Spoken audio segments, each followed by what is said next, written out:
Today, we have a little bit of a different setup than what I usually have when I record videos. So as you can see, the background here is a little bit different. That's because I'm currently out traveling. I'm currently in Miami, and I'm currently in a hotel room here. So that's why the background is different, and I didn't bring my microphone that I usually have, so the noise is probably, or the background noise is maybe a little bit worse, and the sound quality is not as good. But anyway, I'm not going to use that to stop me from making videos and become a little bit better every day and focus on building Nordic Dudes and sharing that journey on YouTube. When we started with Nordic Dudes, we thought genuinely that we had to have everything figured out, like a clear path to success with every step on the way should be known, and then those are the steps we need to take in order to go to success. However, we learned real quick that that's not the case at all, and if you're waiting for having a clear path, you'll wait forever. So here are some simple rules that we use that helped us build our e-commerce brand and Nordic Dudes and helped me build this YouTube business and continues to help me build Nordic Dudes in this business. Here's a quick disclaimer. So in this video and everything that I talk about in this video is my own experience and things that have worked for me. You might do something that works even better for you. You might do something completely different that works for you. That's fine. I'm just sharing what has worked for me, and hopefully what I share in this video will help you as well. Rule number 1, take it one step at a time. This is like the main rule, the main mindset shift that I had when I started building Nordic Dudes and my YouTube business. When I started out, I thought that I needed to have everything figured out. I needed to know what step 1 is. I needed to know what step 2, 3, 4, 5, 6, 7, 8, 9, 10. I thought I needed to know all those steps in order to get going.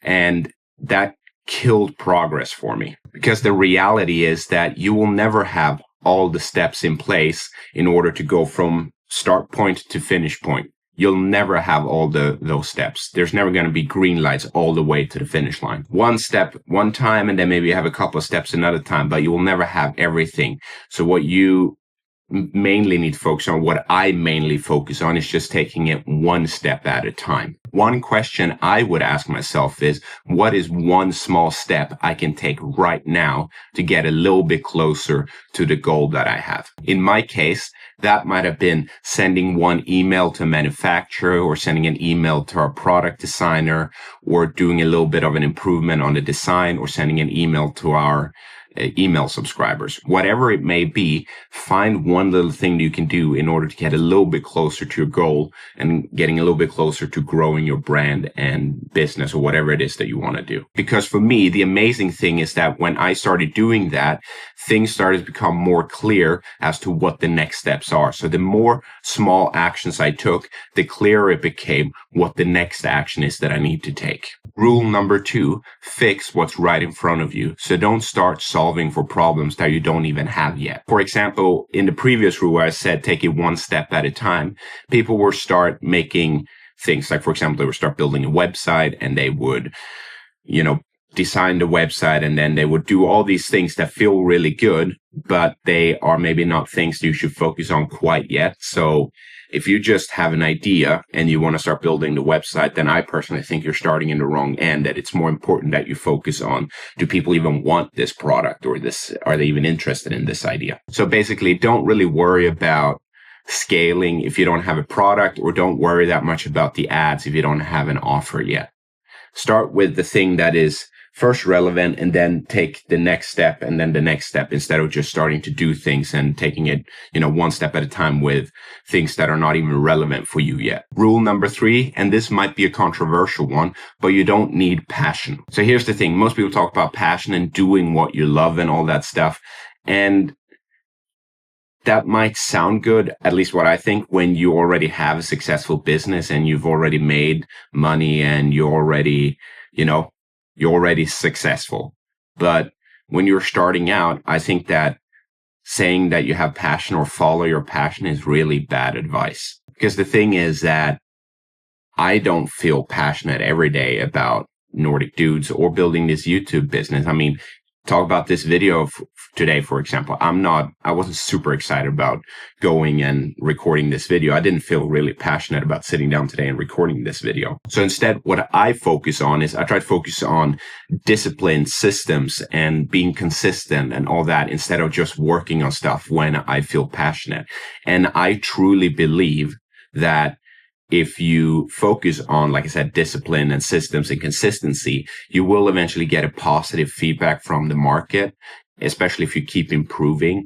And then that positive feedback will be something that creates passion for you. So for example, I'm not at all passionate about makeup products. I have absolutely no interest in that whatsoever.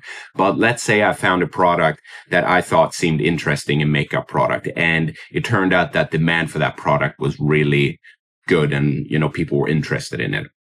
If I then start selling that product and I manage to, sell to those people who are in demand for it, then all of a sudden I might make a bunch of sales, and then I might become passionate in selling, passionate about that makeup product because I make sales and it works, and I get positive feedback from people regarding this product. Compare that to, for example, let's say you're passionate about art and you like painting and all that.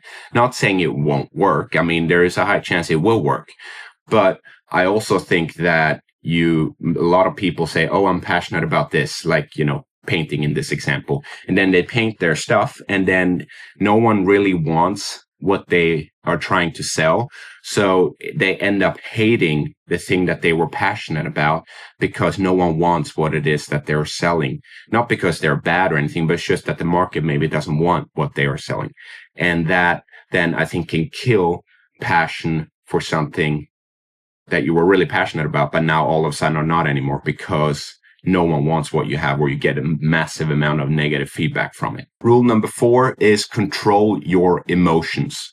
And this one is really, really hard. So sitting here in a video and saying that you should control your emotions is easy, but then actually controlling your emotions when things get frustrated, when you feel stuck, and when you doubt everything, it's not very easy. And I struggle even with this all the time, but I try to come back to, okay, so this is just an emotion. So instead focus on your inputs and what you can learn from it and how you can become better, instead of just being frustrated and angry about the fact that you didn't make any sales, or, the ad campaign didn't turn out as you wanted. Instead, look at the facts. What was it that didn't work, and what can I do next time in order to make it better? And this doesn't mean that you can't have emotional or bad days or be frustrated on this. All I'm saying is that don't use your frustration or, feeling stuck or being in a bad mood as a reason for saying, oh, this doesn't work, I need to do something else. And then you pivot and move on to something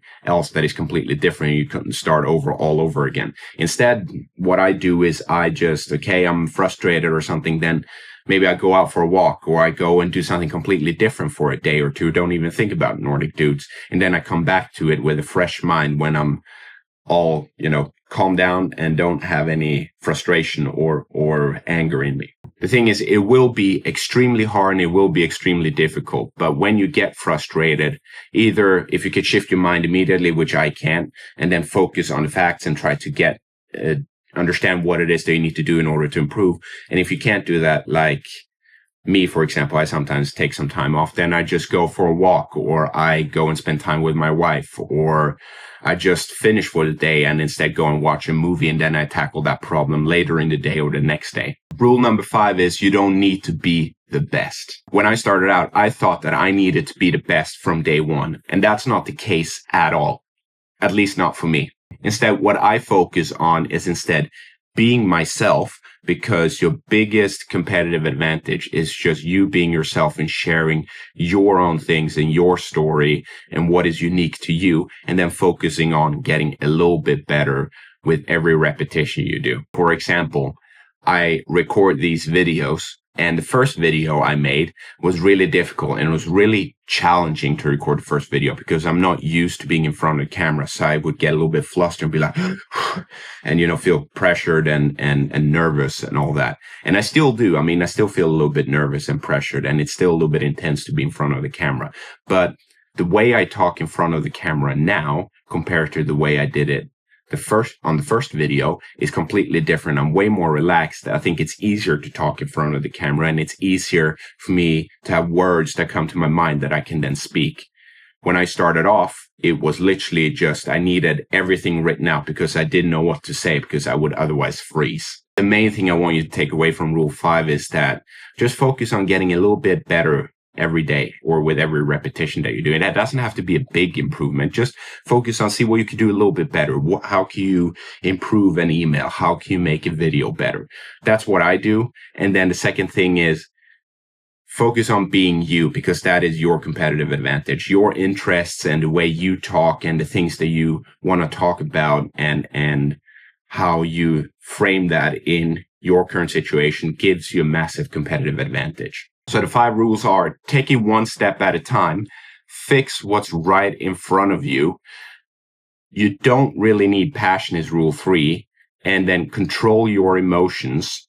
And then the final one, rule number 5, is you don't need to be the best. I hope that these lessons and rules that I've learned through the last couple of years of trying and struggling to build an e-commerce business and trying to build my YouTube business were helpful to you. And I hope that you can use them in your business and in the things you're currently struggling with. But now I want to know is what is one monumental or big mindset shift that you implemented that worked really well for you? I'd love to know that down in the comments. If you enjoyed this video, please subscribe, and I'll see you in the next one. Have a nice day.